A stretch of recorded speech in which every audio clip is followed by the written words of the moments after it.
Hello and welcome to the viewers of this video. This is the Orange Fan here, bringing you another entry for the episode Recap and Thoughts category. This video will be dedicated to episode 43 of Codename Kids Next Door, Operation P.O.O.L. We begin this episode at the Beatles' home, where we see number 4 answer the door and 3 other Sector V operatives have arrived for a pool party. Yes, the Beatles family now have a swimming pool. Sidney Beatles, number 4's dad, is glad to see that number 4's friends have come over to try the new pool out, and he encourages number 4 to have fun too. Number 4 grumbles about not being able to swim, but Sidney doesn't seem to notice this while he's putting on his chicken bucket uniform, commenting about how he needs to get to his second job. He says something along the lines about how pools are quite expensive. After his dad goes to work, number 4 goes out to the backyard to join his friends, although he stays out of the pool even though number 2 tries to encourage him to give the pool a try. Soon enough, number 1 and Lizzie arrive. Number 1 explains that they're late because he was looking into negatronic readings that he was picking up throughout the sector, and Lizzie was trying to figure out which swimsuit to wear. Suddenly, Lizzie's reflection emerges from the pool and pulls Lizzie into the pool. Number 1 jumps into the pool and swims down to the bottom, but he suddenly ends up at the top of the pool again, except it's now nighttime and the sky is also filled with dark clouds. Number 1 notices Lizzie leaving the backyard of number 4's home, yes. Number 1 notices Lizzie exiting the backyard of number 4's home, so number 1 proceeds to follow Lizzie until eventually Lizzie leads number 1 just outside of the Sector V treehouse. But the Sector V treehouse doesn't look the way it normally does. Here, the Sector V treehouse has a metallic look to it. There's abbreviations on the treehouse that say D and K, and the numbers on the treehouse are negative numbers. Getting a good look at Lizzie's face, number 1 realizes that this Lizzie isn't Lizzie. The imposter Lizzie is taken aback by this, but quickly regains her composure, complimenting number 1 for figuring things out, but also commenting that number 1 has fallen into a trap. She then activates a trap that launches number 1 into the metallic Sector V treehouse. Number 1 regains consciousness and he finds himself in chains. He's also back in his usual outfit. The Lizzie imposter inquires number 1 about how he figured out she wasn't really Lizzie. Number 1 makes a comment along the lines about how he could tell by looking into her eyes, and he also demands to know where Lizzie is. The Lizzie imposter opens up a door, and Lizzie is in the doorway. She quickly hugs number 1 and inquires him about what's going on. Number 1, though, responds that the Lizzie imposter's ex-boyfriend will probably explain things. Once again, the Lizzie imposter is taken aback by this, but quickly tells someone hiding in the shadows to come out, saying that there's no point in hiding now that positive number 1 is aware of their true identities. The person in the shadows refers to the Lizzie imposter as Easel, and then he emerges from the shadows, and we see that he's another number 1, but number 1 quickly clarifies that this is negative number 1, his counterpart from the Negaverse. Number 1 further figures that number 4's number 4's pool has somehow become a portal to the Negaverse, and negative 1 goes on a rant about how their reality is perfect, in his words, saying that adults play while kids do all the work, except for the kids that make up the Negaverse equivalent to the kids next door. They're known as the Destructively Nefarious Kids.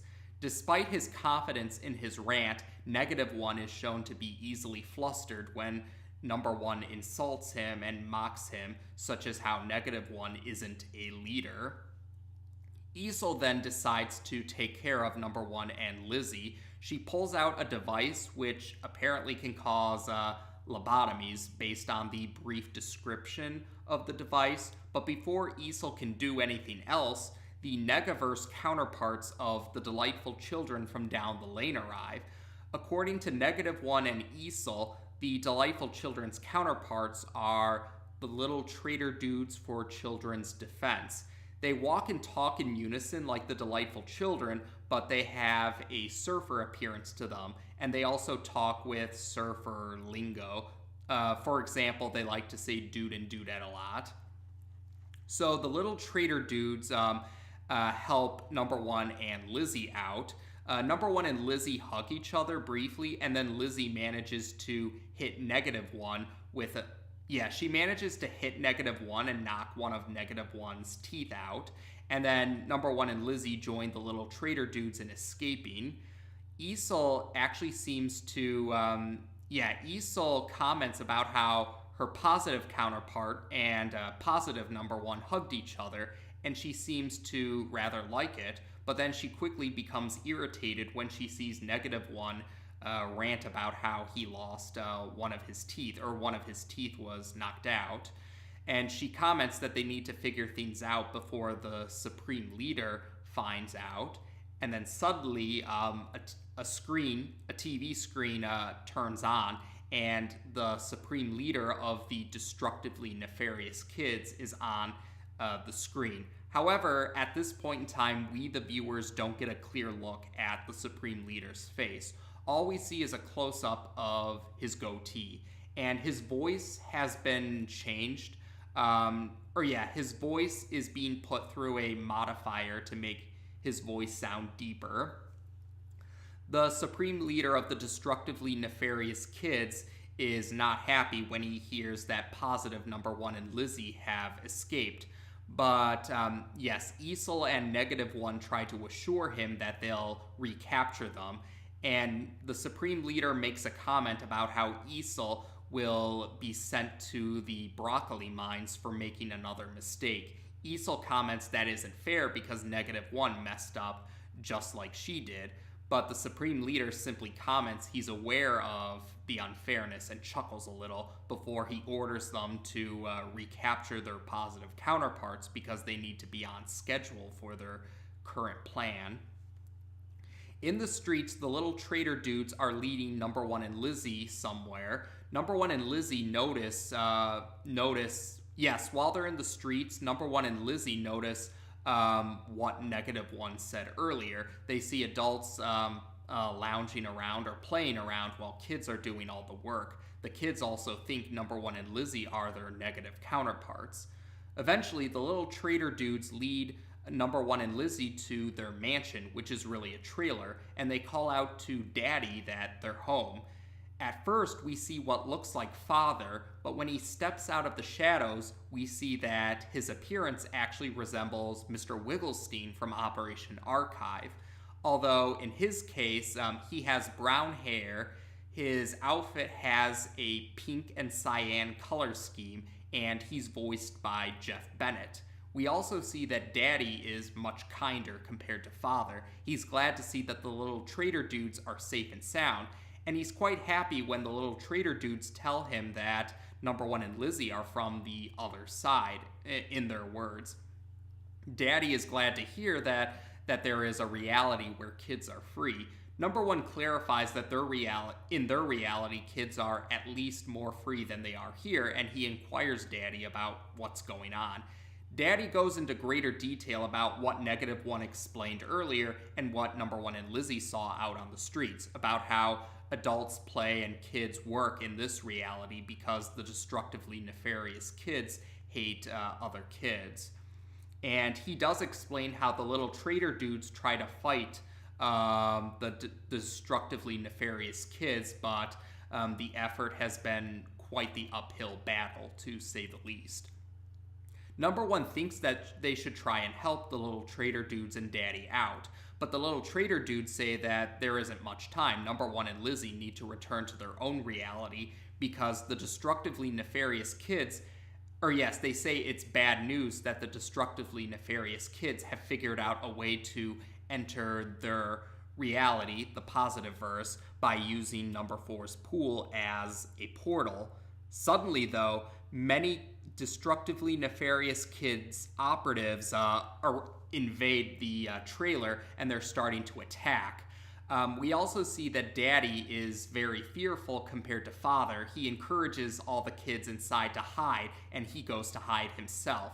But the little traitor dudes are determined to hold off the Destructively Nefarious Kids while letting Number One and Lizzie escape. They open up a trap door on the floor to let Number One and Lizzie escape. Number One thanks the little traitor dudes for their help, saying he doesn't know how they can repay the favor before he and Lizzie make their escape, and the little traitor dudes prepare to fight back.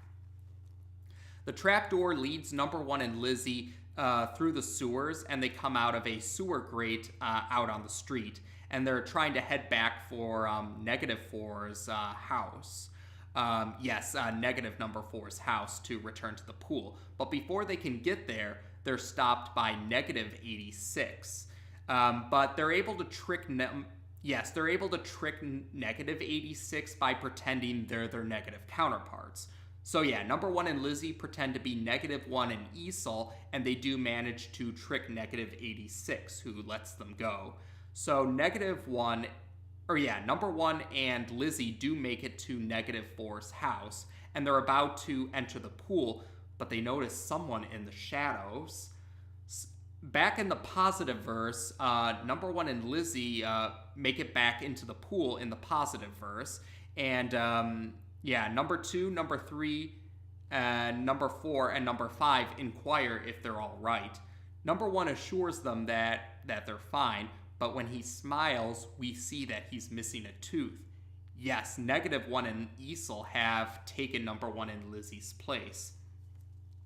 Negative One then tries to encourage Number Four to enter the pool. He tries to force Number Four into the pool, saying how exhilarating or invigorating, in his words, the pool is. But Number Two, Number Three, Number Four, and Number Five are quick to stop this, and scolding who they think is Number One for trying to force Number Four into the pool when he doesn't know how to swim. Negative One and Esol try to pass this off as just kidding. They try to claim that he was only kidding, but they still don't like that he tried to force Number Four into the pool. Esol, though, then tries to change the subject, saying that Number Four should help out with the negatronic readings that Number One picked up on earlier. So Negative One, Esol, and Number Four head back to the Sector V treehouse. Number Two, Number Three, and Number Five wonder what's going on, but then suddenly they're pulled down into the pool, and then their negative counterparts emerge from the pool. At the Sector V treehouse, Negative One, Esol, and Number Four are taking apart one of Number Two's devices. Number Four inquires why they're doing this and why they're bringing it to the city pool. Negative One ends up carelessly giving away that the Supreme Leader ordered them to do so, but Esol is able to pass it off as it having something to do with the negatronic readings, and Number Four seems to buy this explanation. Soon enough, Negative Two, Negative Three, and Negative Five arrive, and Number Four is greeting them, but then he gets a look at Negative Three's face, and he realizes that their negative counterparts are, not the positive counterparts. Negative Three is baffled by this. She comments that Number Four was supposed to be stupid. Esol responds what Number One told her earlier about how they can apparently figure out who's who by looking in their eyes. Number Four insists that it's about being friends, but Negative Two claims that operatives don't need friends, which causes the negative Sector V operatives the present negative Sector V operatives to laugh. Esol, though, only pretends to laugh, and we actually do get to see Negative Five has some differences. While Number Five is considered to be a cool individual, -5 is considered to be rather dorky. She has a rather dorky laugh and wears dorky glasses, and the other negative counterparts don't seem to respect her very much. But in any case, -3 says that she doesn't like number 4, but she does admire his spunk, in her words. So she makes an offer to number 4 that he help the Destructively Nefarious Kids with their plan. Their plan is to activate portals in the other pools in the world, portals to the Negaverse, so that they can capture the kids in the positive verse and force them to work in the Negaverse, like the kids in the Negaverse that aren't members of the Destructively Nefarious Kids. Number 4 thinks that they have to be from another universe or another reality if they think he will betray his friends and allies. So number 4 punches out -3, and then he prepares to fight the other present negative counterparts. In the Negaverse, we do see the other Sector V operatives and Lizzie are chained up to a wall, and they're being tortured, and they wonder why they're doing this, why the Destructively Nefarious Kids are doing this. Suddenly, though, the supreme leader of the Destructively Nefarious Kids arrives and comments that he's simply evil. That's his reason. And we see that number 4 is the supreme leader of the Destructively Nefarious Kids. The positive counterparts take chances to make fun of... the positive counterparts make fun of number 4's goatee. And they also, they make fun of his goatee, which irritates him, and he threatens to send them to the broccoli mines, but he's willing to let at least one of them free if they win in a battle against their friends. He says the winner will get to be his, he describes it along the lines of bestest personal bodyguard. That's along the words he describes to refer to the position, which upsets -86, who says that's her position. But -4 tells her that he'll do whatever he pleases, saying that if he has no more use for her, then he'll cast her aside. And anyone else, yes, he'll cast aside anyone that he feels he has no more use for. And however, the positive counterparts tell number 4 that they wouldn't betray their friends. -4 can't comprehend this, so he orders the Destructively Nefarious Kids operatives present to bring the positive counterparts to the broccoli mines before he storms off. Number 1 tries to reason with -86, saying that he can tell she's not a bad person and that they need to stop -4. -86, though, says that they don't know what -4 is capable of, and he'll become even more powerful once this plan to open up portals in the pools to the positive verse goes through. Number 1 comments that adds to the reasons for why they need to stop -4 now. And while the positive counterparts are being taken away, -86 seems to be considering number 1's words.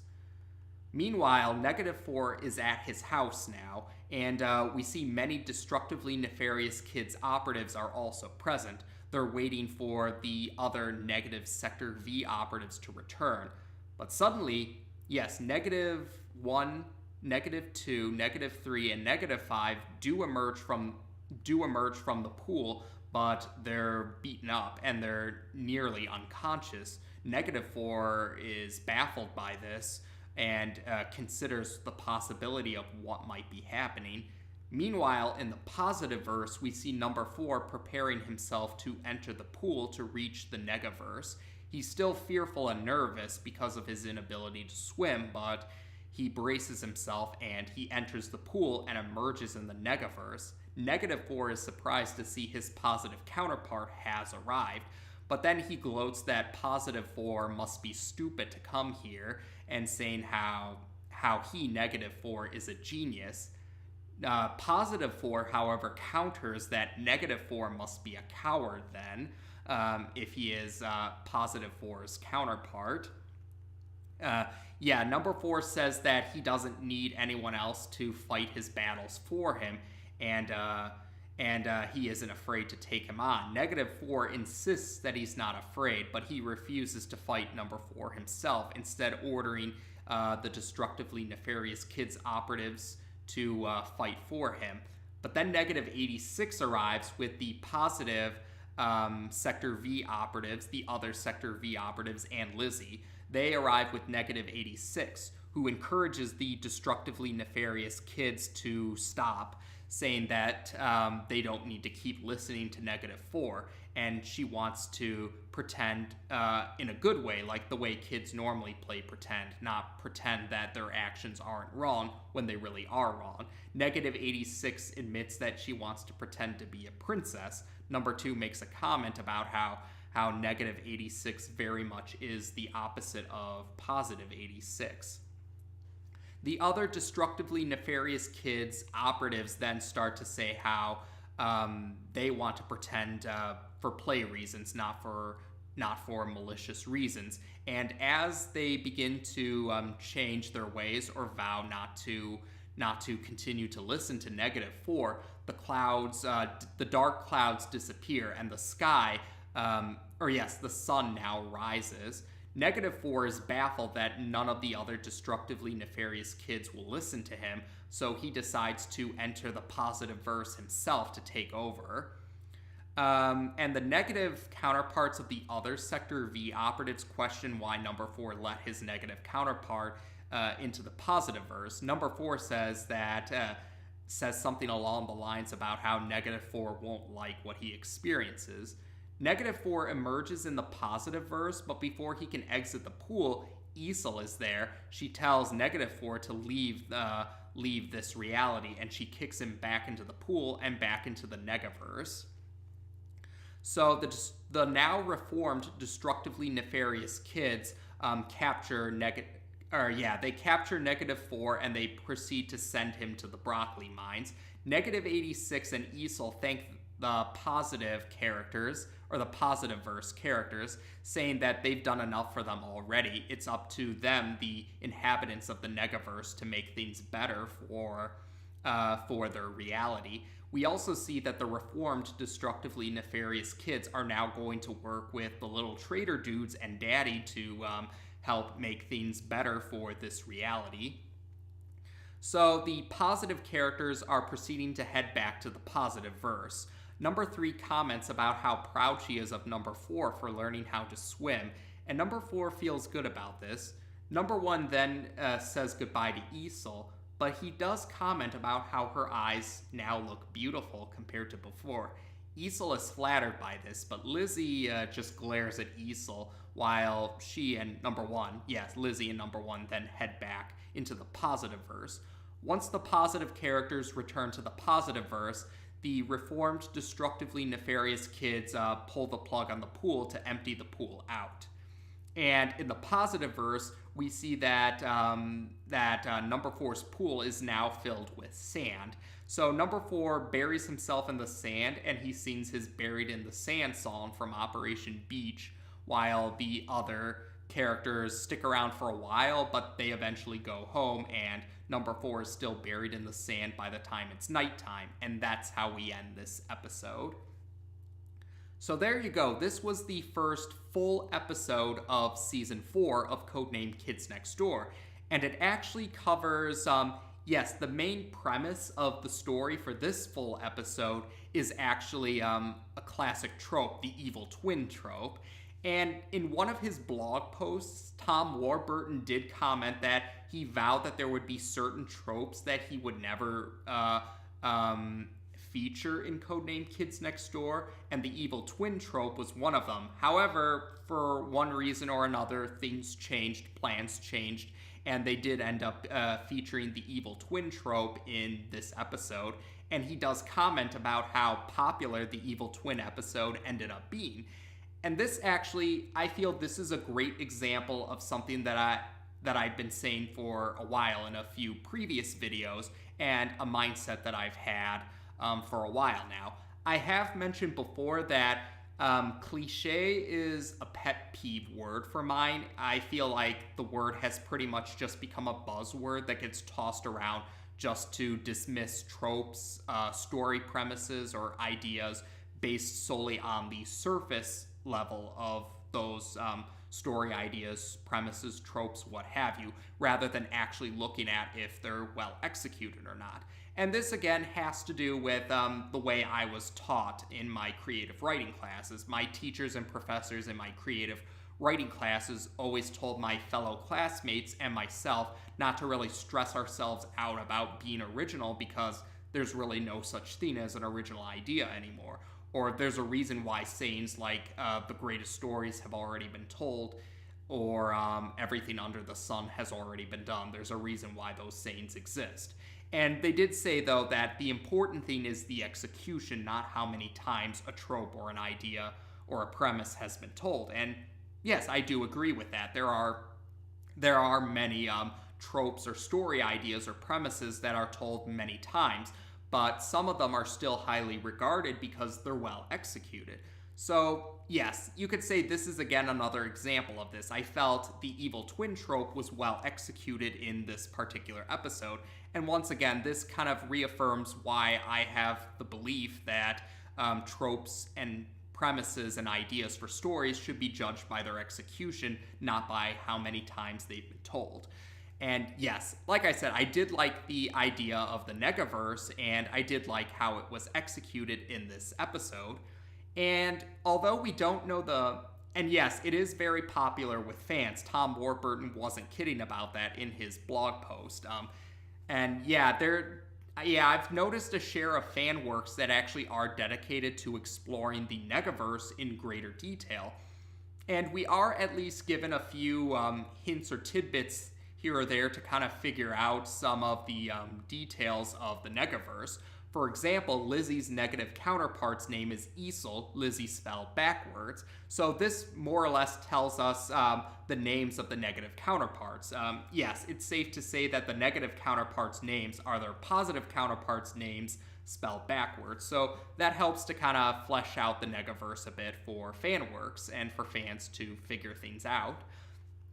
And another detail,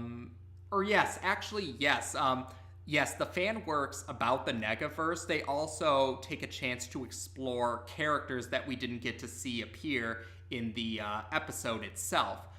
For example, we never really got to see any of the adult villains besides we didn't get to see the negative counterparts of the adult villains besides Father's Negaverse counterpart, Daddy. And while I'm thinking about Daddy, yes, his design resembles Mr. Wigglestein, and yes, there is a reason for it.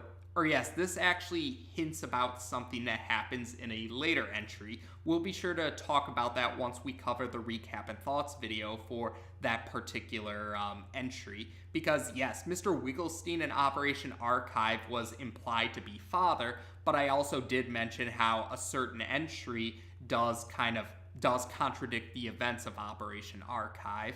Although Mr. Wigglestein being based off of Father still is consistent. And like I said, we will go into greater detail about that in that entry I'm thinking of, recap and thoughts video. Others have also pointed out how the little traitor dudes seem to foreshadow something about the delightful children as well. Something that gets brought up in the entry that also clarifies more about Father. So of course we'll go into detail about that too. And besides that, the little traitor dudes, yes, or that's right, with Lizzie and Easel, I might as well bring this up too. Easel was shown to be a member of the Destructively Nefarious Kids. Now, some fans have pointed out that in previous entries, Lizzie was shown to join the Kids Next Door temporarily, although some say this also ends up working out in hindsight thanks to Lizzie's true identity being revealed in that teaser or preview in the hopes of getting the sequels or spin-off series for Codename Kids Next Door greenlit. Again, I don't want to give too much away for the sake of those who are just following along with the recap and thoughts videos, but yes, once again, Lizzie and Easel's motives. Yes, in the case of this episode, Easel, yeah, Lizzie's motives once again are kind of put into question when you take her true identity into account. And it does make you wonder about Easel's true identity too. Or yes, knowing Lizzie's true identity kind of does make you wonder about what Easel's true identity is like too. So it definitely makes you think a lot, and that kind of helps to add to those fan works about the Negaverse. Another big detail is, yes, and yeah, those fan works for the Negaverse also do clarify other characters too. Like I know negative number 362. I know that's a character who many fans kind of wondered what was negative 362 like, because she didn't get to appear in this episode. And the Teen Ninjas are also characters that fans were curious about their Negaverse counterparts. Now, by the end of the episode, the P.O.O.L portal is closed off, but that hasn't stopped some fans from figuring out ways to undo or to reactivate the portal. And some fans have wondered, would the sequel series or spin-off series of Codename Kids Next Door bring up the Negaverse 2 again? Or yeah, would the Negaverse be brought up again in the sequel spin-off series for Codename Kids Next Door, provided that it gets greenlit, of course? And it definitely makes you wonder. So I guess we're just going to have to be patient and see what happens if the sequel series ever does get to see the light of day. I guess the other big detail to mention is this episode stands out because of the Spotlight characters. The Spotlight characters changes depending on which part of the episode you're watching. Like the first half of the episode, number 1 and Lizzie are the Spotlight characters, but in the second half of the episode, number 4 is the Spotlight character. And yes, number 4 was able to learn how to swim, even if it was only a little bit, in order to rescue his friends, which is a true show of bravery. And number 4, being able to take on the negative Sector V operatives also helps to highlight how number 4 really is a one-person army in a lot of ways. And although number 4 did manage to learn how to swim, some later entries do still show number 4 being nervous about swimming, and this actually ties into real life rather well. There is that saying about how just because someone faces their fears doesn't mean that they've conquered their fears, or just because people might learn something, it doesn't mean that they still feel they have a talent for it, so to speak. And yeah, I can appreciate them going for that realistic approach. Number 4 was able to face his fear of swimming and learn how to swim a little bit for the sake of his friends, but he still is weary about swimming, and it's pretty understandable. So I did like that touch, or that small detail. Otherwise, yes, speaking of those fan works, those fan works also do like to talk about what the Negaverse is like now that most of the Destructively Nefarious Kids have reformed, although there are some fan works that also suggest maybe Negative 4 could be redeemed as well, like the rest of the Destructively Nefarious Kids, though others, yeah, that's been a debate. I know some fans wonder, would Negative 4 be able to be redeemed or not, like the rest of the Destructively Nefarious Kids, but for now, I guess that's just up to fan works. So there you go. I admit that was definitely on the longer side, but this episode definitely had a lot of content to talk about. There was definitely a lot of details and content to talk about because of the fact that this episode is very popular among fans. But otherwise, there we go for now. So, like I said, I did like how this episode rotated Spotlight characters. The Negaverse does have an interesting premise to it, and like I said, the evil twin trope was executed well. I think this is a good example about how tropes should be looked at by their execution, not by how many times they've been done before. But otherwise, yes, I believe that's about it for this episode. So as of this video, we've now discussed episode 43 of Codename Kids Next Door on this channel. Take care, and until next time.